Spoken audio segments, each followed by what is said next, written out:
Welcome to yet another edition of Thinkly Talks, a place where we have conversation and dialogues with some amazing people from around the world. So today we are back in Jaspreet's community, Plurality Dialogues, to take a conversation with him forward.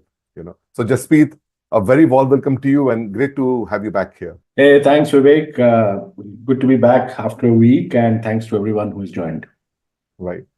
So Jaspreet, we touched upon multiple topics last time, and I think we honestly fell short of time, and that's why this whole thought about, diving deep into multiple topics, because there's just so many dimensions to AI. It's just not about technology or the compute power. Last week, you touched upon the overview of what happened in 2023. We talked about ethics, regulations, a bit on AGI. We just about scratched the surface of consciousness, right? But today we are going to be doubling down, this whole thing on AI and politics, specifically AI, deepfakes, and democracy, right? But I thought, before we just go down this rabbit hole, and it's going to be a very interesting rabbit hole, I'm sure, there have, as always, like Jaspreet said last time, I mean, every week there is just so many announcements that keep happening on AI, right? And it just kind of blows you away. And I think there were some developments that happened over the last 7-10 days, which not only, kind of blew our mind, but have a huge relevance and impact to what we're discussing today. So I just thought, maybe we just take 2-3 minutes to just kind of run through that. And let me just quickly share my screen and take it from there. 1 second. So like we saw, I mean, if you look at it, last week again, AI didn't disappoint us. I mean, I think one of the big news was the fact that how, OpenAI is currently on track to kind of hit 2 billion, which I think really surprised a lot of people, because there's been a lot of talk about it, AI being this hype that you naturally see. And of course, out here, it's apparently doing an ARR of around $2 billion, doing around $170 million a month, largely on the back of its, subscription, and as well, the API they're sharing with Fortune 500 company.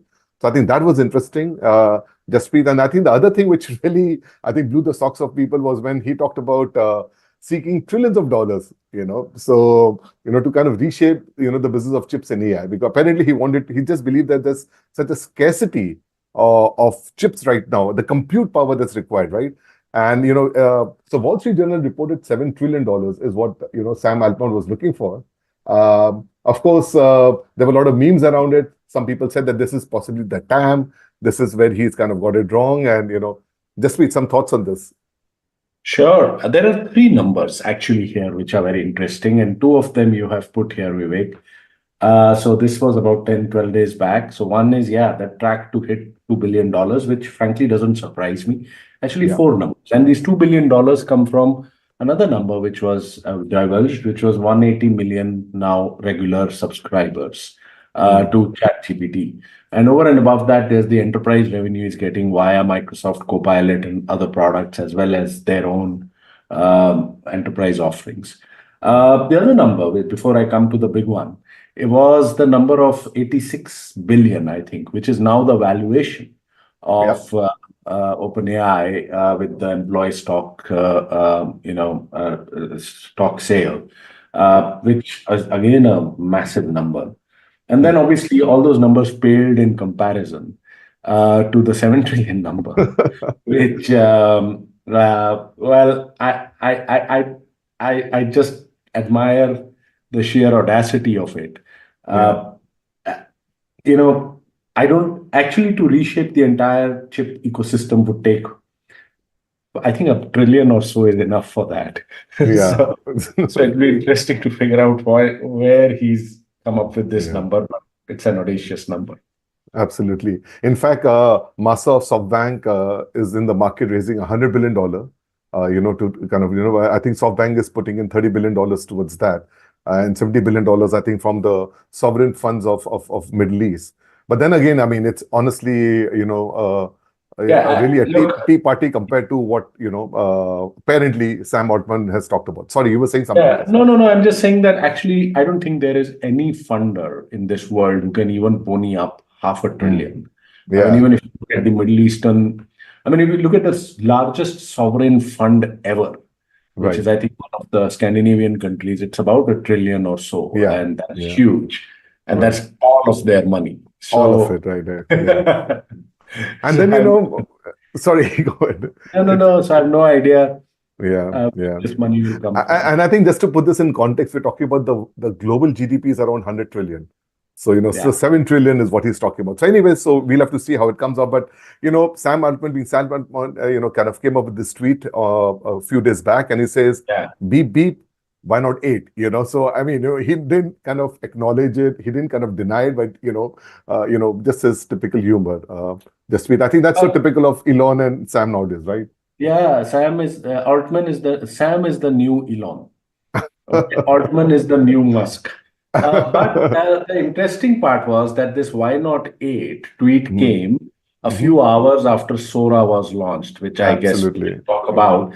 And so Right. my take on it was that within 24 hours of launching, I agree. Sora has been valued at 1 trillion. Okay, Absolutely. it's gone from 7 to 8. I mean, yeah. Absolutely. And just staying on this part, I mean, just to kind of talk about, the fact that why chips and this whole compute power is so important really comes on, from what really again happened last week, right? Towards the end of last week, we had NVIDIA, which has had a spectacular year, and in fact, I think in Jan and Feb alone, it showed up around $650 billion worth of, market value. So that's roughly equivalent to Tesla, which is Yeah. another fantastic company. And there's been a crazy bull run. So just shows that the whole insatiable, appetite for chips, and different form. Of course, there's whole question about, is he trying to compete with an NVIDIA, or is he trying to compete with TSMC, which is the Taiwan, so is it more upstream or downstream? Nobody has a clue. I think we'll know when we'll know. But, Jaspreet, With 7 trillion, it's all streams. it all streams everywhere. Yeah, Right, yeah. By the way, Microsoft's sitting very pretty, right? $3 trillion, right? I mean, when I quit Microsoft, it was 300 billion. And I was just wondering, do you still have some shares left? Unfortunately, most will just change the slide very quickly. Yeah, I agree. It pains me also. Like, my last venture took it all away. But anyway, but I think apart from all this, which is again a fantastic, very heady week, what we're talking about, what just we talked about. I think on Thursday or Friday night, and I was awake at that time. I think it was around midnight when suddenly Sam dropped this, and he talked about the fact that he says, "Here is Sora," and you probably pronounce that Sora because it's Japanese, which stands for the sky. And he said that here is our, a text to, video model, right? And I'm Jaspreet, I'm sure you want to say, and I have a few slides to kind of show on that, but, you want to just maybe talk about this. So I've, yes, the following morning in my life was taken over by the Japanese word for sky, Yeah. which is Sora. In my view, couple of things, two, three things. One is that while Sora is not the first text to video model out there, there's been Right. Runway, there's been Google's product, few others, Pika, but it is qualitatively miles ahead. And Absolutely. it's also, the kind of data it seems to be trained on, the kind of output that it brings out is just at a completely different magnitude. And therefore, I believe that Sora is the Chat GPT moment for video. Absolutely. Much like Chat GPT was the Chat GPT moment for text. Right. This is the Chat GPT moment for video. It has several implications. And I think one of them will morph into the topic for today. Discussion. Absolutely. Yeah, but it has several implications. I would be very worried or excited if I was a graphic designer, a movie maker, a game artist. But it also has several implications on the whole deepfake story, which I'm sure we will Right. talk about. So I'll reserve my comments around Absolutely. that. So just for the benefit of maybe a few who haven't seen a Sora video, I've just got maybe 3 of them out here. So this is, I think, the first one that I saw Sam Altman. So Sam Altman just kind of, he like threw the gauntlet out there. He just said that, guys, come up with the most crazy description and I'll, get this thing generated. So here we have a wizard wearing a pointed hat, blue robe with white stars, some kind of a description, and here you go. So here you can see, like, I mean, this whole, a single line, and look at the imagination. And in fact, I think, like Jaspreet said, that there's a lot of discussion happening. What's really happening out here? I mean, is it diffusion? Is it something using Unreal's engine, from Epic Games, and stuff like that, right? So you'll never know until you do it. Yeah, we have maybe your ex-bosses, this was probably one of the most spectacular videos, which talks about the prompt was about showing a Tokyo street with the cherry blossom happening at this point in time in the winter, right? And just to kind of show you this, I think the whole, what should I say, the imagery and the detailing is really amazing. So as you can see, this is like a drone footage following a couple walking down the streets, and this was a one-line prompt. And I think that's why Jaspreet, has been saying that this can really completely shake the whole video world that we're talking about. And then we have Jaspreet on cue. I have this one, which is he even indulged our Kunal Shah. So Kunal, being Kunal, asked a bicycle race on ocean with different animals, athletes riding the bicycle with a drone camera view. I mean, this can be as vague as can be. And here you go. This is what Sora did for that. It's my favorite. Yeah, absolutely. No, I have another favorite one, and I just show that one.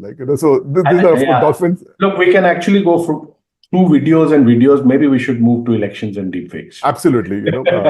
I agree. And if you would just allow me 1 second, I'll just show this. This was my favorite. And Agile, did you see this one? Yeah. So anyway, just very quickly, this is all about yeah. So the unsuspecting people actually then ended up watching a movie of Singham, which was describing this. But yeah, you're right. We need to kind of stop and get back to really the agenda at hand, right? So Jaspreet, I mean, obviously we've talked about democracy, and we talked about deepfakes, but why don't we just kind of set the context and say, how did you see deepfakes coming about? How do you define a deepfake, and what has been your thought around all of that? Sure. Vivek, deepfakes predate ChatGPT and generative AI. A lot of people think that it's generative AI which basically has made deepfakes happen, but no. Deepfakes, I think, started, someone in a subreddit, one of the Reddit threads, actually talked about creating videos, or fake videos, fake visuals, fake content, using a particular kind of technology, AI technology called GANs, or generative adversarial networks, right, which are created by a AI researcher with a very unlikely name of Goodfellow, Ian Goodfellow. He created this whole GAN concept, which basically implies how two AI systems kind of can play off against each other to create better and better stuff, adversarial networks. And they started happening in 2014, 15, 16, when they were primarily used by software jocks, if it may, tech bros, to kind of show off their prowess in AI.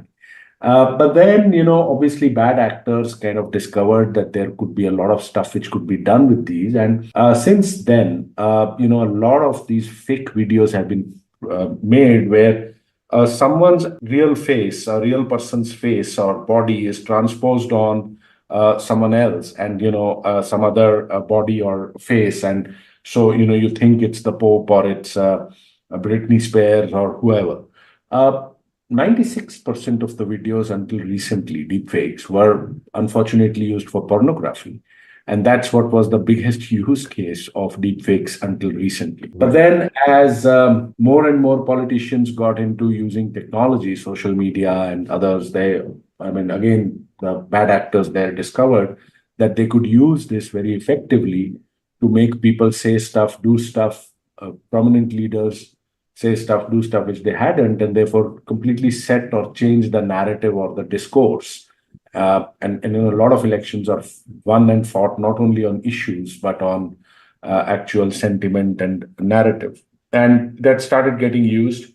Now, the thing that started getting used, and in a few elections, Bolivia, I think, Bangladesh, those videos have managed, Bulgaria, not Bolivia, Bulgaria, managed to actually sway decisions of people.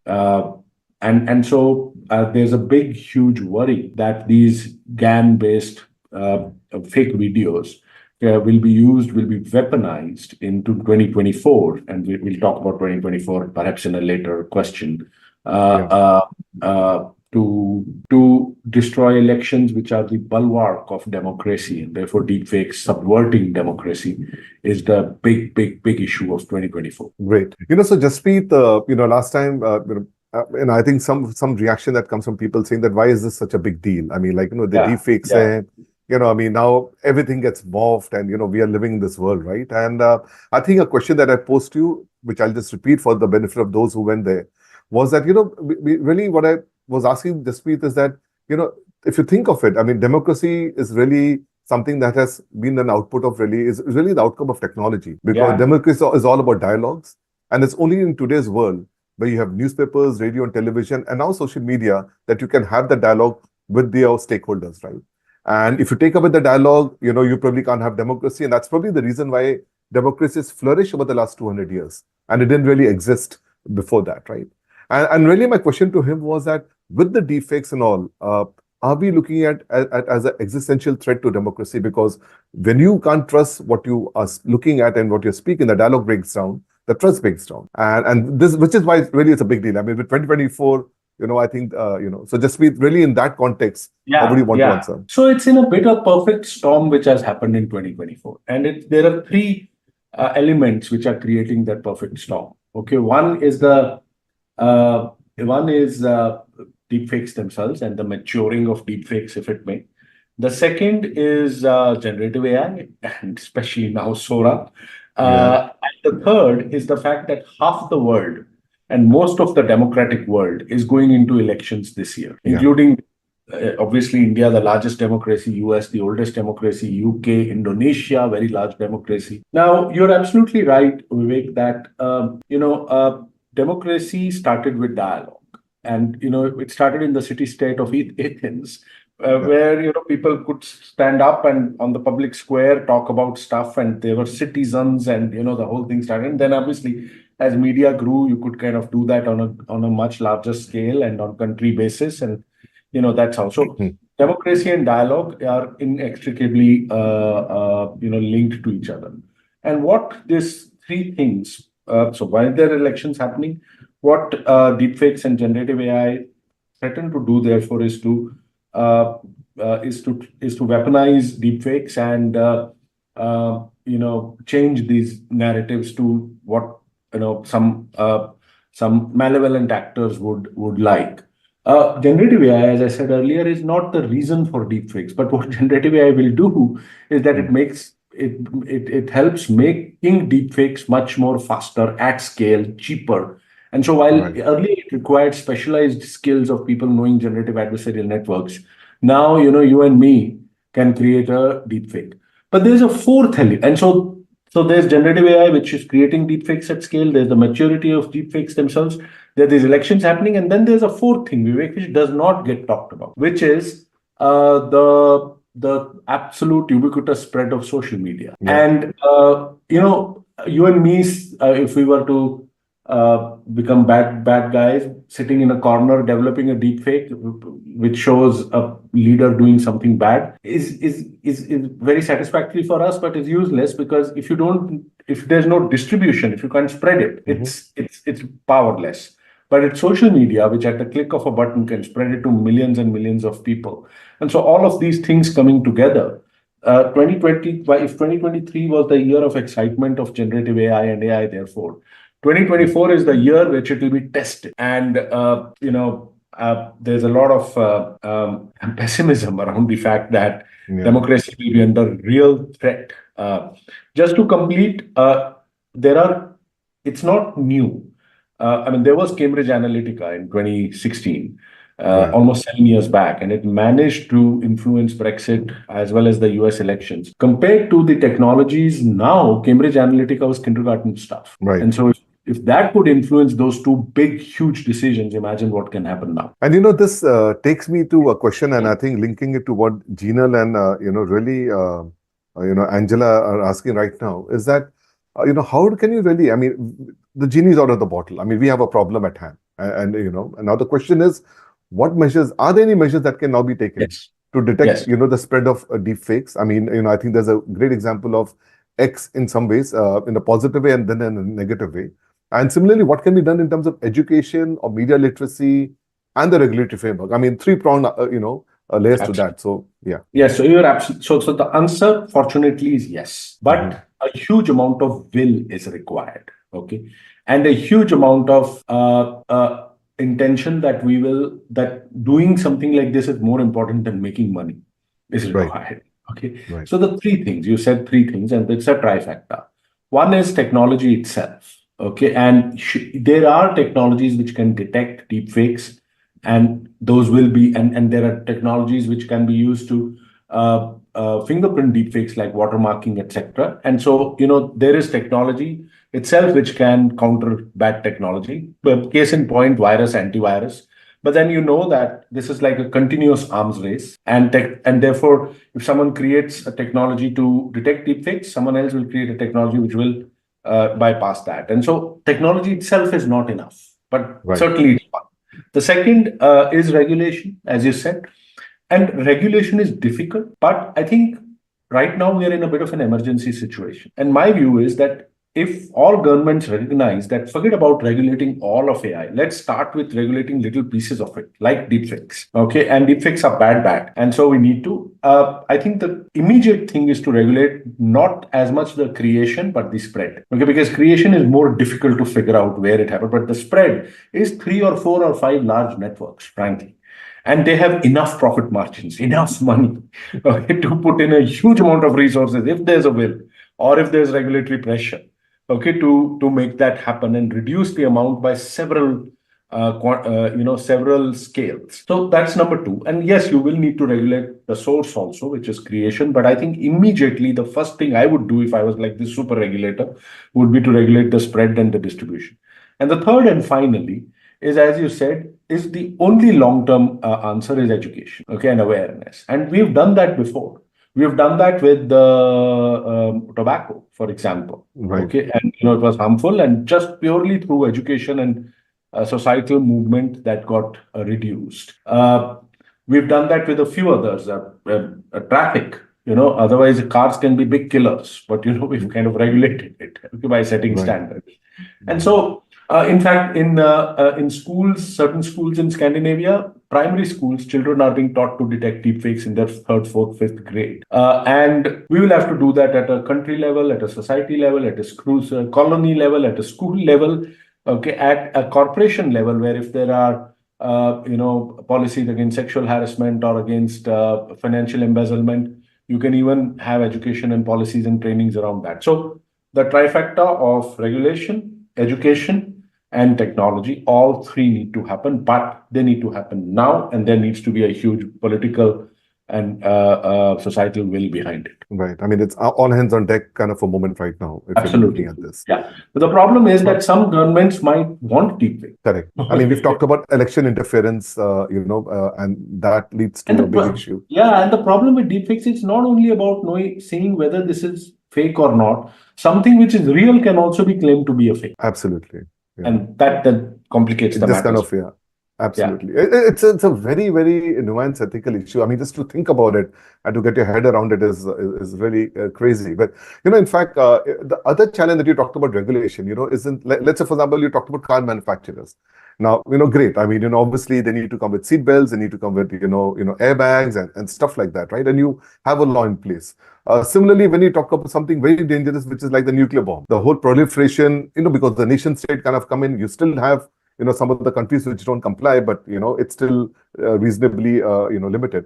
But the problem, I think, what we're seeing is with this easy access to compute power, and what we're seeing now is that people sitting out of a basement, can really churn this out. So you might be able to, let's say, go after OpenAI, Google, so and so, but at the point of this, it's going to be very difficult, right? I mean, in some ways, it seems like a lost war. Though I agree with you that the gateways are the social media. And you can trap them there. It's not difficult. I'm sorry, I'm kind of pushing back. There are much thornier issues of ethics than deepfakes. Okay, privacy is impossible to solve. For example, okay, bias is almost impossible to solve. Okay, many others. This one, I believe, is possible. But it's possible. You can't solve everything 100%, but to reduce the effect of it is definitely possible. We know how to do it. We've done this before. Okay, the only question is, will we have the political and societal will and corporate will to do it or not? Otherwise, in my view, it's actually with some very draconian actions, it's possible. But, I would, please show me a deepfake in China. You won't find one. You won't. You actually bring up a very good point, and I think let me lead into the next question, which some people might find a little provocative, a little outrageous. Fundamentally, if you think of it, democracy is very, very fragile. Because at the end of the day, what you've seen is even social media. I mean, so many battles have been fought on social media. And now with the AI and now with things like Sora, we're obviously just complicating the whole issue, right? What is a given is that human beings are very easily influenced because we tend to be very, very emotional. We're not rational beings in that sense, And then, when you look at the thinkers, I mean, look at somebody like Plato, even 2,500 years back, his whole view on democracy was this is a flawed system, because the majority's rule will always lead to chaos. It will always lead to populism. And we've seen a lot of that playing out right now. We've seen the prioritization of independent desires versus the common good, right? He believed that the real people who should be leading this world or leading a republic should really be the philosopher kings, And, very interestingly, you mentioned China, right? Again, it's not a democracy. What's worked for them is a very, very authoritarian rule out there. So the provocative question really to you is, do you think that democracy as we know it is past its sell-by date in that sense? And we need to start thinking of newer models like maybe a sovereign AI or some other construct to kind of deal with. So I will not opine on democracy as a political system. Okay, I don't think I am qualified or knowledgeable enough to, give my. But would love your perspective because, the way you look at it is from a different filter. Yeah, but definitely democracy and AI in that sense. And, will it be possible for the two to coexist in some sense? I think so, yes. I mean, if you mentioned nuclear energy, one of the papers that I wrote in Cambridge was about this whole IAEA and the non-proliferation treaty, and whether a similar model could be used for and this was before Sam Altman started talking about it, so I'm rather proud of myself. But if you think about has it been successful? Nothing is 100% successful, but at least it has so far prevented another nuclear bomb, another Hiroshima or Nagasaki. So arguably successful. Okay. Right.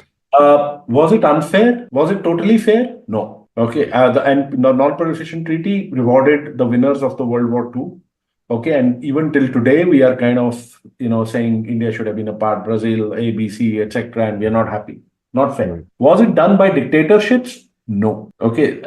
This was created by amongst the largest democracies in the world. At that time, China wasn't a dictatorship. So 4 out of 5, and Russia was kind of halfway, were actually democracies. I can go on and on. Okay. I mean, again, I refer to traffic. I find that to be fascinating. Cars can actually, without any standards, can actually kill 1 million people a day. A car is a very destructive machine. You try and stand in front of a car driving at 80 miles per hour, and that, it's very, very destructive. But you know what? And we've put some arbitrary things, drive on the left-hand side of the road. When there's a red light, stop. Okay. And people do that, right? It's not a dictatorship which enforces that. Right. And so I think it is not past sell-by date. I think it is very possible for democracies. We have enough examples to show that. The only problem, in my opinion, Vivek, is that most of these were done at a time when it was largely a unipolar world. And one country could stand up and say, you know what, my way or the highway. Yeah. Today, that doesn't exist. So it's not democracy as much as geopolitics, which, in my opinion, is the problem with making some of these things happen. You make all countries like a China-based party rule system or any other dictatorial rule system. That doesn't mean that we will all be able to work together and create an AI thing. It'll be as much of a problem, if not more, than what exists today. No, great perspective, Jaspreet. And I think on that, you clearly are a AI and a democracy optimist in that sense. And I think just picking up on that cue, there's a question here for Varun, and maybe we can enhance that a bit. Is that, in your opinion, what role should AI play in enhancing democratic processes rather than undermining them? And I think the fact is that there's so many positives that we can focus on, because we obviously are talking about deepfake and election interference, but there's so many areas there. So maybe you might want to elaborate on that. Yeah, in this democratic society of mine, there's a drill upstairs which I can't do anything about. So I'm sorry about that. Okay. It's not audible. Don't worry. It's at least not audible to me. Varun, great question. One of the things I've been saying is that everyone is shouting from the housetops about how AI can undermine democracy or subvert democracy. Actually, there's a lot that AI can do to help democracy. Yeah. And I've written around that, and I'll probably post it on the group, on the chat, and on the app. But I'll give you two, three examples. For example, you can actually use AI very well to figure out where there is possibilities of fraud, and police that in advance to kind of ballot stuffing, or whatever, like the stuff which happened in Pakistan, for example, okay, where there was obvious fraud. And using AI, you could have actually helped make study patterns and do that. You can do a lot of voter education with generative AI, and pretty much have the messaging of the candidates going to the citizens, at scale, personalized, the way they have not been able to do so far. I mean, how many people can you get into a rally at the end of it? Earlier on, people used to do phone calls, or they used to get Jaspreet, I'm sorry. I think your volume's just come down slightly, just a little as it, bit. Yeah, slightly. We were like very loud and clear. We can still hear you. I just think slightly it dropped, but please carry on if it. I have no idea how to change it, frankly. No, Uh, then let's not disturb okay. it. No problem. Yeah, Yeah. So I'll just speak louder. Okay. yeah, And so there are ways from generative AI to kind of stop that. There are multiple such possibilities to help election commissions, to help them draw up the right kind of boundaries, and how due to logistics of votes and votes collecting, the logistics of figuring out what is the right place for a booth to be, so that the maximum amount of people can go there on a particular day and vote. Uh, yeah. it doesn't have to be 9 a.m. to 7 p.m. or whatever it is for every booth in every constituency. You could kind of personalize and customize to make that happen. So there are multiple ways that AI can be used for the governance, for the logistics, for fraud detection, for messaging, etc., which is not talked about. It's On the other hand, it's about the fear itself, which also is real. I fear as much, but there's other stuff. And this is only elections. For democracy itself, we can get into another, Right. thing. But since we are focused on elections today, Right. And I think the other question really is that when you see, there could be ways that you could use AI, obviously in a democracy for better governance, right? Uh, People again there will be a pushback, right? Because I think there will also be ethical concerns about data biases, privacy. Can we turn this into a surveillance economy and stuff like that? I mean, what do you have to say about that? Again, to your other point, I think somebody had asked right at the start, can we use technology itself to kind of kind of stop election interfering, right? I mean, you again talk about a form of a GAN, right? I mean, another adversarial system which is taking on something else. And how do you think about it? I mean, do you think so ethically? yeah, so the surveillance economy that you spoke about is a much bigger, thornier area than deep, for example, to I solve, in agree. my opinion. Orwellian completely, right? Yeah, because the borders are so blurred as to what is protection, what versus what is spying, in a sense. Okay, so Right. cities like London, cities like Hyderabad, Delhi, okay, are blanketed with CCTV cameras. Blanketed. There's not a square footage of space which is not under a camera. Mhm. And you therefore are surveilled at every possible moment. And the algorithms which kind of then then predict whether you are doing something suspicious or not have a huge amount of bias. If you have a particular race or a color or religion, the algorithms would be biased to point a finger at you, and someone would come and arrest you. And Right. so but on the other hand, these blanketing of cameras have stopped unknown numbers of crime, terrorist attacks. Okay, unknown numbers, many of them are never divulged. And so, Right. where do we draw the line? Do we If you kind of move from CCTV cameras to just digital public infrastructure like Aadhaar, UPI, and Digi Yatra, where the face allows you to go inside an airport, which basically means someone can track you all the time as to what you're doing, what you're buying, where you are, what are your intentions, everything. And that's been taken to an extreme in China, where people have developed something called a social score. Anyway, I'll leave that for maybe a surveillance-based Yeah. topic. But what I would draw back and say is that, look, this is a much bigger concern area to me than deepfakes. Deepfakes are hugely concerning, But I believe in my little head that there is still some way to control them or minimize the damage. With some of the other areas like surveillance, it's just so much more difficult to figure out Right. what's right and what's wrong. No, great points, Jaspreet. We promise we'll keep this for around 30 minutes. 30, we have gone past that. But maybe one last question from your side, also linking it to a question that was asked earlier from the audience, is that, how do you see this evolve? Like, because like we said, I mean, all of us, while we've been, what should I say, now we are used to seeing these kind of, drops coming in from Google and from OpenAI, but yet the Sora caught us by surprise, right? And I think, what do you think will happen over the next 10 years? Let's not even look beyond that. I don't know whether we can imagine, but yeah. 10 years for AI, 10 years for deepfakes, 10 years for elections, 10 years for democracy. Which one? All of, I mean, just we tried. I mean, the question is that ultimately we're here, and all of them are interlinked, right? So I just see, how do you see? What do you see? Let's say, for example, what do you see happening in 2034? No, so I have no idea what OpenAI will do next week. Yeah. Okay. Forget about 2034. I have absolutely stopped, predicting. Yeah, I was at Singularity University, and one of these very famous tech leaders who will not name came up and said, have a 6-month planning cycle. Okay. And have a 10-year vision. Okay. So, that 3-year, 4-year doesn't work. But the Uber thing I will say to your answer, and I'll again keep it contextual to the topic of today, which is the whole deepfakes and whatever. I have two views. I have an optimistic view and a pessimistic view. But the optimistic view still reigns, is still more dominant. I personally think that we as human beings and society we have always coped. We have muddled through. Many That's times true. we have muddled through. I mean, there have been, sometimes it's taken a Hiroshima for us to realize, Yeah. or a Holocaust or whatever to realize, but we have muddled through. If you think of the first greatest invention ever by human being, the first greatest invention ever arguably was fire. For the first 10,000 years, none of us know, there were no scribes or whatever.